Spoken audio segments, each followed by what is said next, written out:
இது பார்க்கும்போது உங்களுக்கு என்ன தோணுது? எனக்கு என்ன தோணுது அப்படின்னா, இந்த வண்டி வாகன சத்தம் மட்டும் இல்லைன்னா அவ்வளோ அழகாக இருக்கும். செம்ம சூப்பராக இருக்கும். புத்தம் போது காலை பொன்னிற வேலை என் வானிலே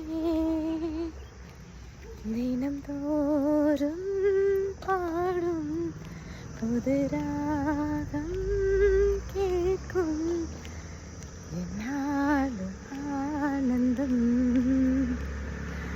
அப்படி இருக்குங்க. ஆனால் இது வந்து ஸ்லோப்பு, மலை மாதிரி இருக்கு பாருங்க. ஸ்லோப்பு, ஃப்ளாட் ரோடு கிடையாது. அதனால் என்னோட குரல் சும்மாவே நம்ம குரல் வந்து ஆகா ஓகோன்னு இருக்காது.